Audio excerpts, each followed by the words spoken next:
First boundary of the game.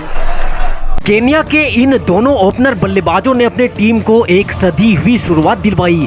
हालांकि जब Kenya का स्कोर 40 रन था तब भारतीय टीम के पास एक मौका जरूर बना था, पर वो मौका भी हाथ आते आते रह गया। Going over the top this time. Gee, that is a good shot. He's launched that one for 6. Kenya की पारी जैसे जैसे आगे बढ़ रही थी, केन्या के ये दोनों बल्लेबाज और भी आक्रामक नजर आने लगे थे। Going over the top. There is a man down there. No, there's not. One bounce. Mid off was brought up. अब तक 20 ओवर का खेल समाप्त हो चुका था और केन्या के लिए अच्छी बात यह थी कि उन्होंने अभी तक एक भी विकेट नहीं खोया था। लेकिन फिर जहीर खान के डायरेक्ट हिट ने शाह की पारी पे विराम लगा दिया और इस तरह से 75 के स्कोर पर भारत को पहली सफलता हाथ लगती है। Zahir Khan very quick to react on his follow through. He started off Kennedy Oboyo and that's why Ravinder Shah backed up. And Zahir Khan very quick to get across, hit the stumps. Shah wasn't even in the frame and then the gesture from Shah telling him there was an easy single. यहाँ से भारतीय team ने जो लय पकड़ी थी उस लय को आगे भी हरभजन सिंह ने बरकरार रखा और केन्या के कप्तान स्टीव टिकोलो को मात्र 3 रन पे आउट करके हरभजन सिंह ने भारत को दूसरी सफलता भी दिला डाली। हालांकि केन्या का पहला ओपनर ओडिनो अभी भी क्रीज पर डटा था और सिर्फ डटा ही नहीं था बल्कि वो भारतीय गेंदबाजों पर जमकर प्रहार भी किए जा रहा था। Sweep on the offside, just behind square. Oh, and it's gone for 4. Gee, that is very sloppy from Zahir Khan. That won't impress the skipper at all. That's not space. There you go. Now, that's not too low. And there's so much space down there. Slow delivery, spotted and slotted.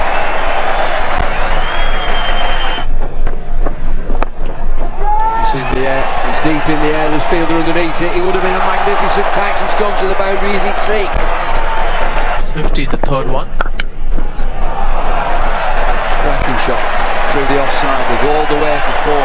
लेकिन यहाँ ओटिनो के लिए एक बार फिर से काल बनकर के सामने आते हैं हरभजन सिंह, जिन्होंने ओटिनो को ऐसा बोल्ड मारा कि बेचारा हक्का बक्का होकर सीधे पवेलियन की राह पकड़ चुका था। Oh, have a look at that. Thought so. On the sweep, it's hitting straight in front. Well, that's well played. Plenty of bat on it. That brings the crowd to life.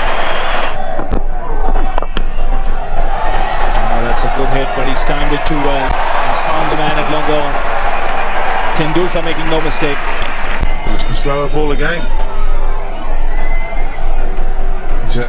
यहाँ निर्धारित 50 over में Kenya की team 226 रनों का target Bharat के सामने रखने में कामयाब हो चुकी थी और ये केन्या के लिए एक ऐसा टारगेट था जो कम नहीं था, क्योंकि उस पूरे वर्ल्ड कप में केन्या के गेंदबाजों ने काफी सधी हुई गेंदबाजी करी थी। फिर वक्त होता है टीम इंडिया की जवाबी कार्रवाई का, जहां पारी के दूसरे ओवर में ही भारतीय टीम को पहला झटका लग जाता है और वीरेंद्र सहवाग जैसा विस्फोटक बल्लेबाज पारी के दूसरे ओवर में ही पवेलियन की राह पकड़ लेता है। key bowler for Kenya in these conditions.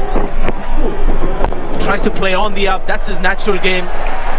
And problems for Sehwag in this tournament continues. Good catch by Steve Tillell. That is a fine stroke. Gee, that's a great shot. Just past the stumps. 4 runs. अभी भारतीय team का score मात्र 11 रनों पर पहुंचा ही था कि तभी टीम इंडिया की दिल जान और धड़कन सचिन भी मात्र 5 रनों की एक छोटी सी पारी खेल आउट हो जाते हैं और मात्र 11 रनों के स्कोर पर ही सचिन और सहवाग अब टीम इंडिया का साथ छोड़ पवेलियन वापस लौट चुके थे। Failed to keep it down. It was nicely timed, but as you said, that's a stunning catch. Tony Suji obliging his brother Martin Suji, and Tendulkar is shocked. Sachin के out होने के तुरंत बाद मोहम्मद कैफ भी भारत की लड़खड़ाती पारी को संभाल नहीं पाते हैं और महज 5 रनों की एक छोटी सी पारी खेल कैफ को भी पवेलियन वापस लौटना पड़ जाता है। लेकिन इसके बावजूद गांगुली ने ना तो खुद के ऊपर कोई दबाव आने दिया और ना ही टीम पे। गांगुली ने बड़ी ही बहादुरी से केन्या के गेंदबाजों पे पलटवार करना शुरू कर दिया। 3-4s in the over for Ganguly. Cut away and a desperate dive, but it's crashed into the boundary boards for 4 more. That's away. That's a good shot. Slightly short that time from Tony Suji and put away for 4. That's short and he's put that away. Very good shot. Max. यहाँ एक छोर से गांगुली तो team India के लिए दीवार बनकर के खड़े हो गए थे, लेकिन दूसरी छोर से राहुल द्रविड़ भी ज्यादा देर तक गांगुली का साथ नहीं निभा पाते हैं और 108 रनों के स्कोर पर जाते जाते भारत ने राहुल द्रविड़ का भी विकेट खो दिया था। Leading edge, caught and bowled, problems for India. This is a classical leg spinner's delivery, tempting the batsman to play on the onside. It actually pitches outside the leg stump, so Dravid could be forgiven. लेकिन फिर अंततः दादा को साथ मिलता है युवराज सिंह से। फिर क्या था, दादा और युवराज ने मिलकर एक बार फिर से केन्या के गेंदबाजों पे पलटवार करना शुरू कर दिया। Superb cover drive from Yuvraj Singh. He's come down, he's hit it, and he's got it straight enough, and that's gone for 6.